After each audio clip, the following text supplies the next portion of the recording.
What if words, the very essence of our communications, suddenly turned into an indecipherable code? Imagine a world where the familiar jumble of letters and characters we use daily are replaced with symbols and patterns, unfamiliar and enigmatic. This isn't a dystopian novel or a science fiction movie plot. Welcome to the realm of ciphers and codes. Through the annals of history, codes have played crucial roles in warfare, diplomacy, and even in shaping the course of entire civilizations. They're the unseen language, the hidden voice whispering secrets just out of earshot. Lure lies in the thrill of the chase, the tantalizing prospect of unearthing truths hidden beneath layers of complexity. We've all felt the thrill of solving a puzzle, the adrenaline rush when the pieces finally click into place. Now imagine that feeling amplified 100-fold. That's the world of code breaking for you.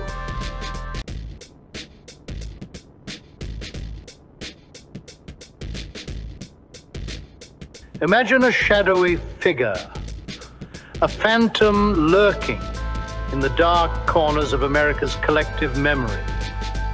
A person who has, to this day, eluded capture.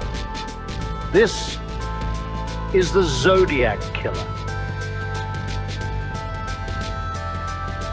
In the late 60s and early 70s, a chilling wind swept through Northern California, carrying with it a cloak of terror. A faceless predator known only as the Zodiac Killer was on the prowl. He was not your run-of-the-mill murderer.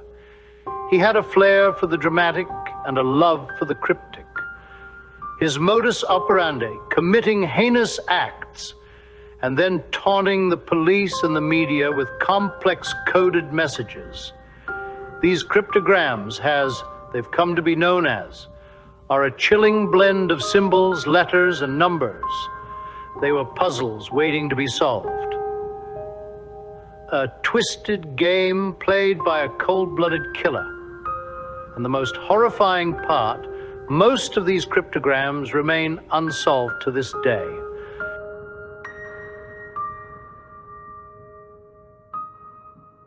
Now journey back to the late 1960s, a time of social revolution when a series of gruesome murders would send shockwaves through the Golden State. In the midst of peace signs and psychedelic rock, a sinister figure emerged. The Zodiac Killer, as he would later call himself, began his reign of terror. The first official victims, David Faraday and Betty Lou Jensen, were found dead on December 20th, 1968.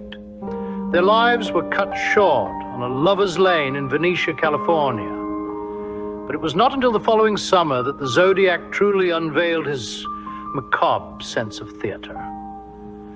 On August 1st, 1969, 3 separate Bay Area newspapers received identical letters, each containing 1/3 of a cryptic cipher.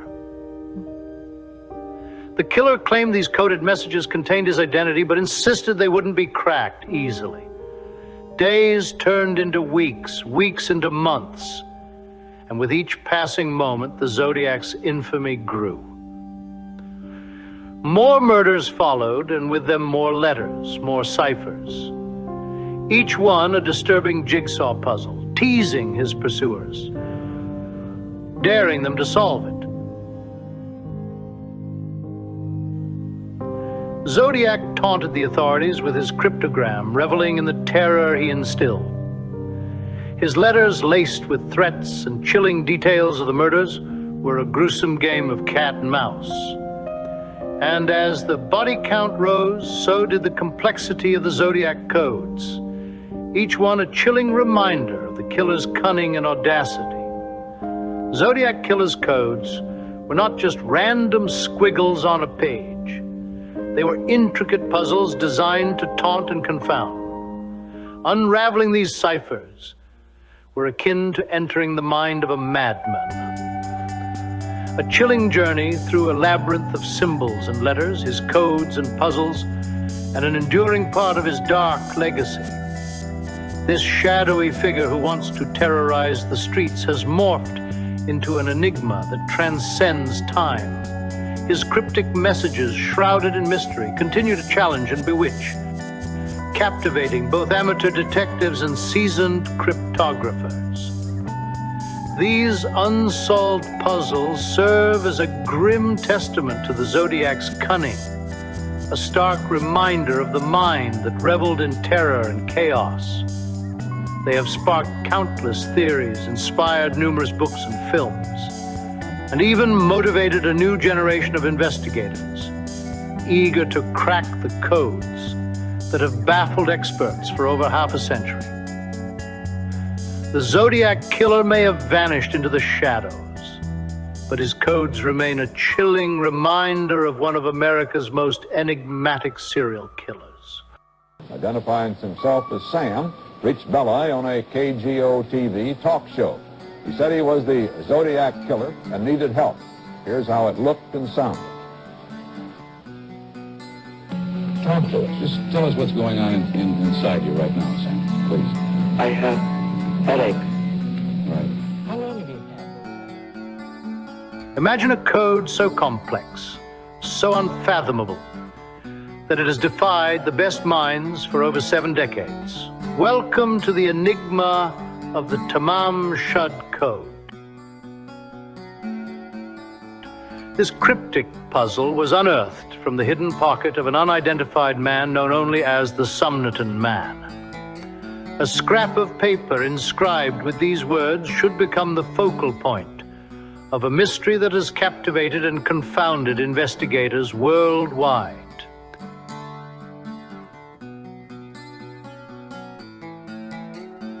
The phrase Taman Shud, when translated from Persian, means ended or finished, contributing an eerie resonance to this unsolved case.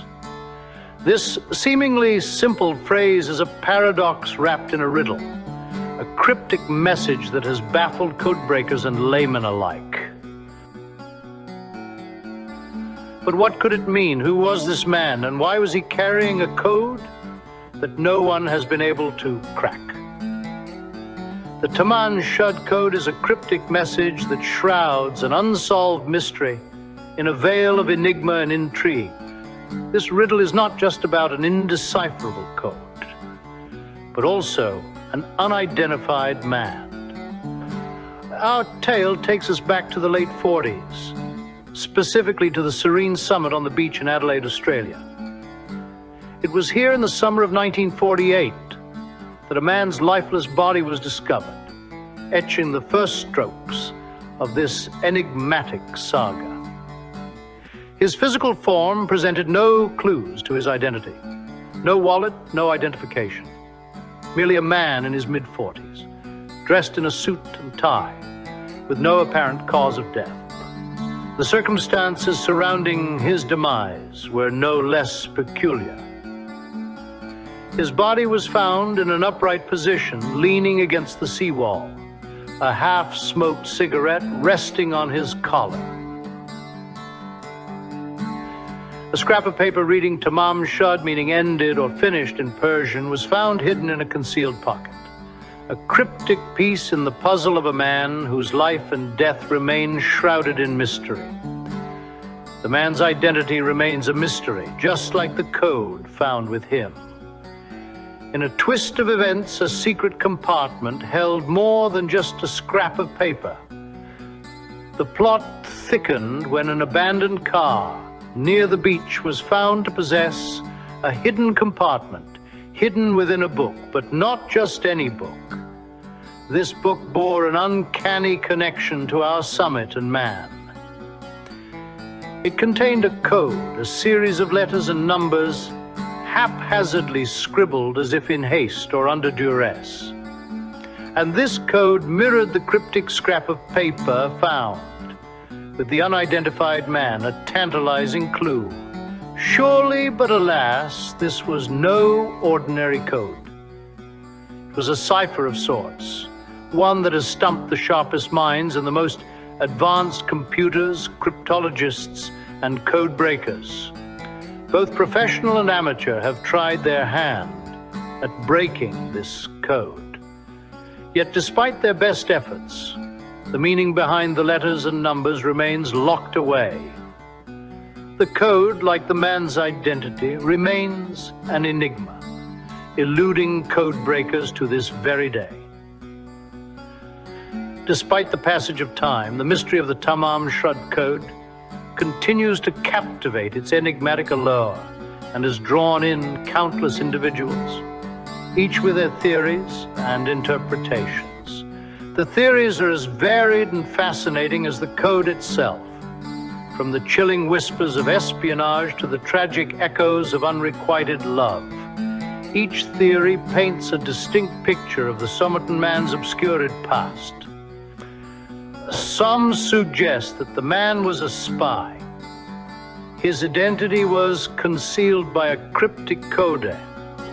The Cold War was looming, and Australia was not immune to the cloak and dagger activities of the time.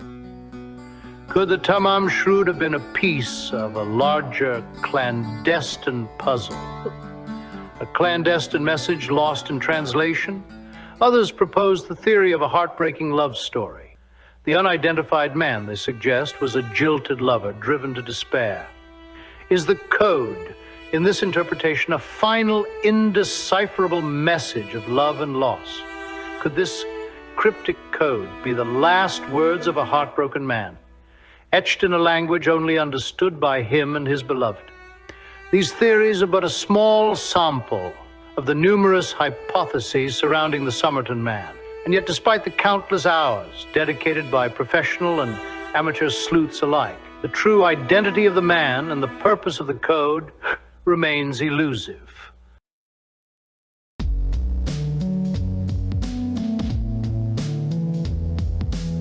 Imagine a puzzle so twisted it has remained unsolved for over 3 decades. Envision this enigma not hidden in the dusty old book or forgotten corner of the internet, but in plain sight.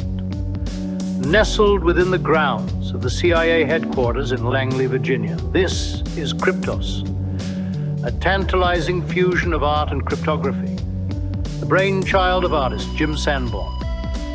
Kryptos is more than just a visually striking sculpture. It's a challenge, a coded message etched into the very fabric of its design. 4 encrypted coded messages to be exact. 3 of these riddles have been cracked, their secrets laid bare, but the 4th remains one of the most famous unsolved codes in the world. Despite the combined efforts of both amateur sleuths and seasoned crypt analysts, the 4th message of Kryptos holds on to its secrets with a tenacious grip. The mystery of Kryptos has perplexed both amateur and professional cryptanalysts from around the globe. The intriguing sculpture Kryptos is the brainchild of artist Jim Sanborn. This fascinating piece of art came into existence in the year 1990, standing tall on the grounds of the Central Intelligence Agency in Langley, Virginia. It's not just a sculpture, it's a riddle wrapped in a mystery. The puzzle that has confounded the brightest minds for over 3 decades. Jim Sanborn was an artist with a unique vision. He was captivated by the world of secrets and codes. The fascination eventually led him to create a Kryptos sculpture made of copper, granite, and wood. It contains 4 encrypted messages carved into its surface. Sanborn collaborated with a retired C.I.A. cryptographer site to create the codes, adding another layer of intrigue to the already enigmatic piece.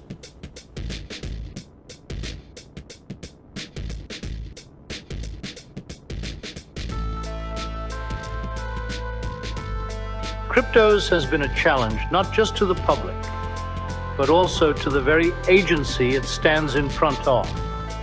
The CIA's top cryptographers, despite their expertise, have been unable to fully decipher the sculpture's messages. The first three parts were cracked by a computer scientist in the late 90s, but the fourth part remains a mystery. Sanborn has given clues over the years, but they have only deepened the enigma. The artist himself has stated that knowing a part of the puzzle solution is like knowing a part of a language, while the fourth code remains unsolved. The first three codes didn't stay a mystery for too long. The first code, a poetic phrase, was decrypted by CIA analyst David Stein in 1999. It reads, "Between subtle shading and the absence of light lies the nuance of illusion." The incorrect spelling of illusion is intentional and part of the puzzle.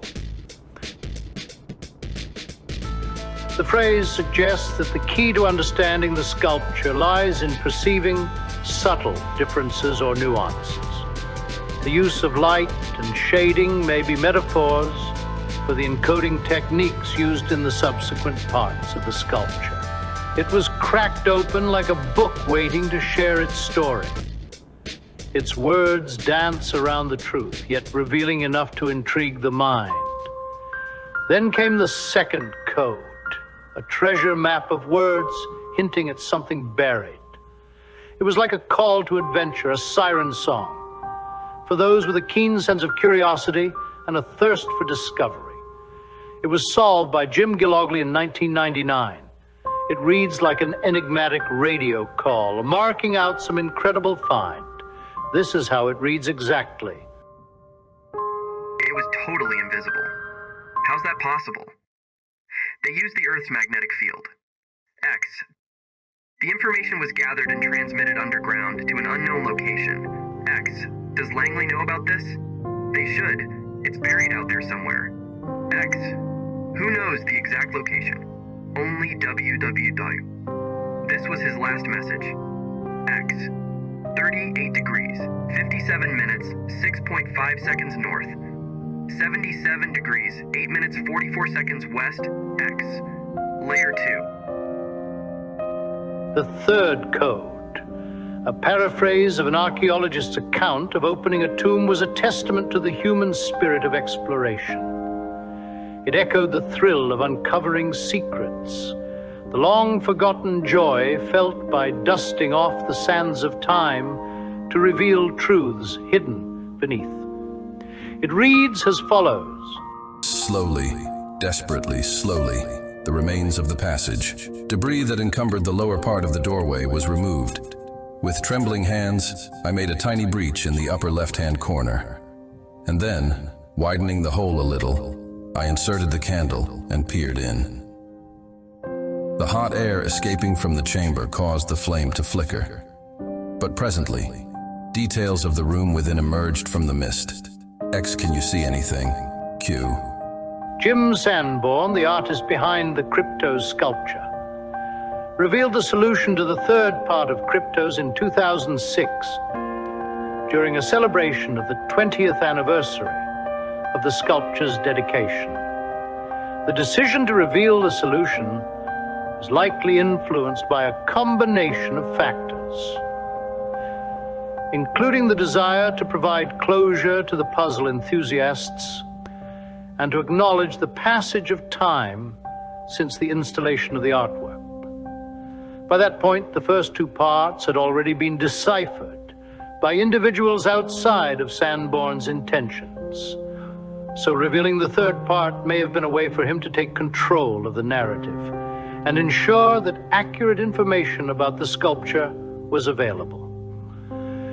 It's also possible that he wanted to generate renewed interest in the remaining unsolved part, which continues to intrigue and challenge crypto analysts and enthusiasts.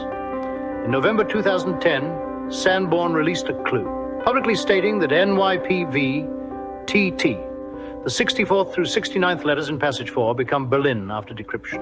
Sanborn gave the New York Times another clue. In November 2014, the letters MZFPK, the 70th through 74th letters in passage 4, become clock after decryption. Sanborn further stated that in order to solve passage 4, you'd better delve into that particular clock.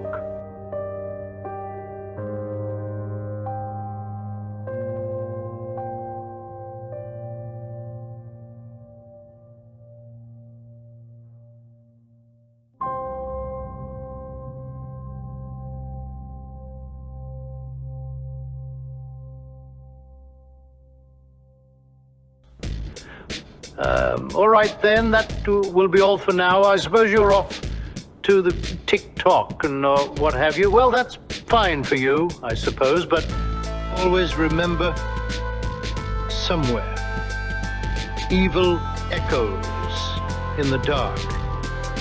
I am the inspector, and you are dismissed.